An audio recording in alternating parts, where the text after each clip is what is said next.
SK news Mulbagal digital ಸುದ್ದಿವಾಹಿನಿಗೆ ಸ್ವಾಗತ.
ಎಲ್ಲ ತಾಲೂಕು ಆಡಳಿತಿ ಕುಟುಂಬಕ್ಕೆ ಮಾನ್ಯ ತಾಲೂಕು ತಹಸೀಲ್ದಾರ್ ಅವರು, ಇವರು ಹಾಗೂ ಎಲ್ಲ ನನ್ನ ತಾಲೂಕು ಆಡಳಿತ ಇವತ್ತು ನಮ್ಮ ಜೊತೆ ಸೇರಿ ತಿಮ್ರತ್ನಳ್ಳಿ ಪಂಚಾಯತಿ ಏನು ಜನಸ್ಪಂದನ ಕಾರ್ಯಕ್ರಮಕ್ಕೆ ನಾವೆಲ್ಲ ಒಟ್ಟಾಗಿ ನಮ್ಮ ನಡೆಗೆ ನಿಮ್ಮ ಪಂಚಾಯತಿ ಕಡೆಗೆ ಕಾರ್ಯಕ್ರಮ ಹಮ್ಮಿಕೊಂಡು ಬಂದಿದ್ದೀವಿ.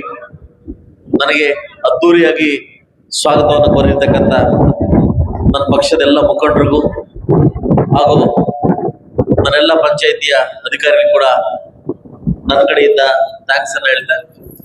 ಇವತ್ತು ಜನಸ್ಪಂದನ ಕಾರ್ಯಕ್ರಮ ಅಂತಂದ್ರೆ ನಾವೆಲ್ಲ ಅಧಿಕಾರಿಗಳು ಸೇರಿ ಜನರಿರ್ತಕ್ಕಂಥ ಸಮಸ್ಯೆಗಳನ್ನ ಬಗೆಹರಿಸಕ್ಕೆ ಬಂದಿದ್ದೀವಿ.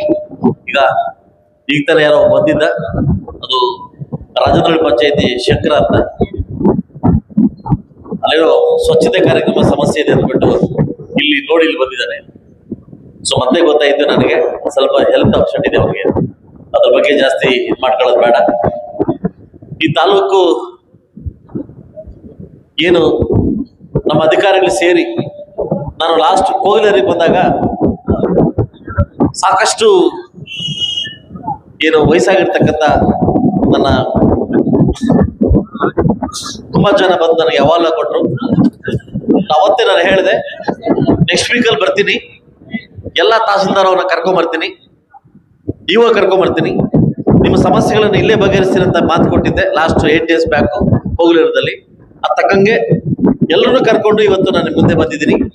ಇಡೀ ಮೇ ಜೂನ್ ಒಳಗಡೆ ನಮ್ಮ ಇಡೀ ತಾಲೂಕು ಆಡಳಿತ ವರ್ಗ ನಿಮ್ಮನ್ನ ಎಲ್ಲಾ ಪಂಚಾಯತಿಗೆ ಬಂದು ನೋಡ್ತಕ್ಕಂಥ ಕಾರ್ಯಕ್ರಮವನ್ನು, ವಿನೂತನ ಕಾರ್ಯಕ್ರಮ ನಾವು ಹಮ್ಮಿಕೊಂಡಿದೀವಿ. ಯಾಕಂದ್ರೆ ನಾವೆಲ್ಲ ಒಂದ್ ಕಡೆ AC ಹಾಕಿ ಕೂತ್ಕೊಂಡು ಬಂದ್ರೆ ಅದು ಕಷ್ಟ ಆಗುತ್ತೆ. ನೀವು ಕೊಡ್ತಕ್ಕಂಥ ಸಮಸ್ಯೆನ ಇಲ್ಲೇ ಟೈಮ್ ಕೊಟ್ಟು ಬಗೆಹರಿಸ್ತಕ್ಕಂಥ ಕಾರ್ಯಕ್ರಮನ ನಾವು ಮಾಡ್ತೀವಿ. ಬಹುಶಃ ಇಲ್ಲೇ ಬಗೆಹರ್ತಕ್ಕಂಥ ಕಾರ್ಯಕ್ರಮ ಇದ್ರೆ ಇಲ್ಲೇ ನಮ್ಮ ತಹಸೀಲ್ದಾರ್ ಮತ್ತು ಈ ಊರು ನಾವೆಲ್ಲ ಸೇರಿ ಬಗೆಹರಿಸ್ತೀವಿ ಆ ನಂಬಿಕೆ ನನಗಿದೆ.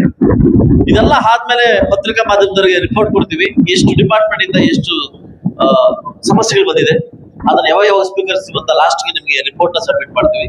ಇವನಿಗೆ ಬಹುಶಃ ನಾನು ಮಾಡಿರ್ತಕ್ಕ ಜನಸಂದ ಕಾರ್ಯಕ್ರಮದಲ್ಲಿ ಇದು ನಮ್ಮ ಪಂಚಾಯತಿ ಕಡೆಯಿಂದ ಅವೇರ್ನೆಸ್ ಆಗಿದೆಯಲ್ಲ ಗೊತ್ತಿಲ್ಲ, ಆಗಿದ್ರೆ ಇನ್ನೂ ಜನ ಜಾಸ್ತಿ ಬರ್ಬೇಕಿತ್ತು, ಆಗಿದೆಯಲ್ಲ ಗೊತ್ತಿಲ್ಲ. ಮಾಡಿಸಿದಿರಾ? ಸೊ ಲಾಸ್ಟ್ ನಮ್ಮ ಒತ್ತೂರು ಮತ್ತು ದೇವರಾಜ ಸಮುದ್ರದಲ್ಲ ಎಷ್ಟು ಜನ ಸೇರಿದ್ರು, ನಮ್ಮ ಗಿರಿ ಹ್ಯಾಂಡಲ್ ಮಾಡಿದ ಎಷ್ಟು ಜನ ಸೇರಿದ್ರು. ಸೊ ಹಾಗೆ ಜನ ಹತ್ರ ನಾವು ಹೋದಾಗ ಜನ ನಮ್ಗೆ ಆಶೀರ್ವಾದ ಮಾಡ್ತಾರೆ. ಎಲ್ಲ ಅಧಿಕಾರಿ ಕರ್ಕೊಂಡು ನಮ್ಮ ಹತ್ರ ಬಂದಿದ್ರು ಅಂತ ಆಶೀರ್ವಾದ ಮಾಡ್ತಾರೆ. ಸೊ ಅದರಿಂದ ಎಲ್ಲ ನಾಯಕರು ಕೂಡ ಇದಕ್ಕೆ ನನಗೆ ಸ್ಪಂದಿಸಬೇಕು. ಯಾಕಂದ್ರೆ ಇದು ರಾಜಕೀಯ ಫಂಕ್ಷನ್ ಅಲ್ಲ, ಇದು ಪೊಲಿಟಿಕಲ್ ಫಂಕ್ಷನ್ ಅಲ್ಲ, ಅಧಿಕಾರಿ ಫಂಕ್ಷನ್ ಆಗಿದ್ರಿಂದ ನೀವು ನನಗೆ ಸ್ಪಂದಿಸಬೇಕು ಅಂತ ನಮ್ಮಲ್ಲಿ ಕೇಳ್ಕೊಂತ ಕಾರ್ಯಕ್ರಮನ ಸ್ಟಾರ್ಟ್ ಮಾಡ್ತೀವಿ. ಯಾರು ಬರ್ಕೊಳ್ಳೋರು ರೈಟಿಂಗ್ ಅಲ್ಲಿ ಯಾರು ಇದ್ ಮಾಡ್ತಾರೆ, ಯಾರು ಇಟ್ಟಿದ್ರಿ? ಸೊ ಎಲ್ಲಾ ಡಿಪಾರ್ಟ್ಮೆಂಟ್ ಇಂದನು ಯಾವ ಅರ್ಜಿ ಬಂದಿದೆ ಅಂತ ನೀವು ಇದ್ ಮಾಡ್ಕೊಬೇಕು. ಲಾಸ್ಟ್ಗೆ ನಮ್ಗೆ ಸಬ್ಮಿಟ್ ಮಾಡ್ಬೇಕು ಅದನ್ನ. ಯಾವ ಡಿಪಾರ್ಟ್ಮೆಂಟ್ ಇದೆ, ಏಳಿದರ್ಗೆ ಎಷ್ಟು ಬಂತು, ತಹಸೀಲ್ದಾರ್ಗೆ ಎಷ್ಟು ಬಂತು, ರೆವಿನ್ಯೂಗೆ ಎಷ್ಟು ಬಂತು, ಸಾರಿ ನಮ್ಮ ತಾಲೂಕ್ ಪಂಚಾಯತ್ಗೆ ಎಷ್ಟು ಬಂತು, ಅರಣ್ಯಗೆ ಎಷ್ಟು ಬಂತು ಅಂತ ನಮಗೆ ಇದ್ ಮಾಡಿದ್ರೆ ಅವನ್ನ ಇಲ್ಲೇ ಕರೆದು ಮಾತಾಡಿ ಕಾರ್ಯಕ್ರಮ ನಾವು ಮಾಡ್ಕೊತೀವಿ. ಈ ಕಾರ್ಯಕ್ರಮಕ್ಕೆ ನನಗೆ ಎಲ್ಲಾ ರೀತಿ ಸಾಥ್ ಕೊಡ್ತಾರೆ. ಇವತ್ತಿಂದ ಕಾರ್ಯಕ್ರಮ ಹಮ್ಮಿಕೊಂಡಿದೀವಿ. ನಾಳೆ ಮಧ್ಯಾಹ್ನ 3 ಗಂಟೆಗೆ ಮಲ್ಲಕಾಲ್ ಪಂಚಾಯತಿ, ನಾಳೆ ಬೆಳಗ್ಗೆ ದೂಲುಪಲ್ಲಿ, ನಾಳೆ ಸಾಯಂಕಾಲಕ್ಕೆ ತಾಯ್ಲೂರು ಮುಗಿಸ್ಕೊಂಡು ಒಂದು ಕ್ರಮೇಣವಾಗಿ ತಾಲೂಕ್ ಪಂಚಾಯತಿಗಳೆಲ್ಲ ಎಲ್ಲ ಪಂಚಾಯತಿ ಕವರ್ ಮಾಡಿ ಮತ್ತೆ 2 ತಿಂಗಳಾದ್ಮೇಲೆ ನನ್ನ ನಡೆಗೆ 3 ಕಡೆಗೆ ನಾನು 2 ಪಂಚಾಯತಿ ಎಲ್ಲ ಪಂಚಾಯತಿ ಮುಗಿಸಿದಾದ್ಮೇಲೆ ಜೂನ್ ಜುಲೈಯಲ್ಲಿ ನನ್ನ ನಡೆಗೆ 3 ಕಡೆಗೆ ಬರ್ತಾ ಇದ್ದೀನಿ. ನಾನು ಅಲ್ಲೇ ಬಂದು ವಾಸ್ತವ ಹೂಡ್ಲಿಕ್ಕೆ ಒಂದು ಕಾರ್ಯಕ್ರಮವನ್ನು ಕೂಡ ಹಮ್ಮಿಕೊಂಡಿದ್ದೀನಿ. ಸೊ ಅದರಿಂದ ಈ ಕಾರ್ಯಕ್ರಮನ ಯಶಸ್ವಿಗೊಳಿಸ್ಬೇಕಂತ ತಮ್ಮಲ್ಲಿ ಕೇಳ್ಕೊಂತ, ಸಾರ್ವಜನಿಕ ಕೂಡ ಯಾರು ನುಗ್ಗುಲಾಗಬೇಡಿ. ಒಬ್ಬೊಬ್ಬರ ಎಲ್ಲರೂ ಕರೆದು ಮಾತಾಡಿಸ್ತೀನಿ, ಎಲ್ಲರದು ನಾನು ಸ್ವೀಕಾರ ಮಾಡ್ತೀನಿ. ಇಲ್ಲಿ ಏನಾದ್ರು ಹಾಕಂಗಿದ್ರೆ ಇಲ್ಲೇ ಕ್ಲೋಸ್ ಮಾಡಿದ್ರೆ ದಯವಿಟ್ಟು ಪೊಲೀಸ್ ಇಲಾಖೆ ಸ್ವಲ್ಪ ಸ್ಪಂದಿಸಬೇಕಾಗುತ್ತೆ. ಎಲ್ಲಿದೆ ಪೊಲೀಸ್ ಇಲಾಖೆ ಏನಾದ್ರು ಪೊಲೀಸ್ ಇಲಾಖೆ ಒಬ್ಬೊಬ್ಬರಾಗಿ ಬಿಡ್ಬೇಕಂತ ತಮ್ಮಲ್ಲಿ ಕೇಳ್ಕೊಂತ ಇದ್ದೀನಿ. ಸೊ ಅದರಿಂದ ಕಾರ್ಯಕ್ರಮವನ್ನ ಯಶಸ್ವಿ ಆಗ್ಲಿ ಅಂತ ನಾನು ಕೇಳ್ಬೋದು.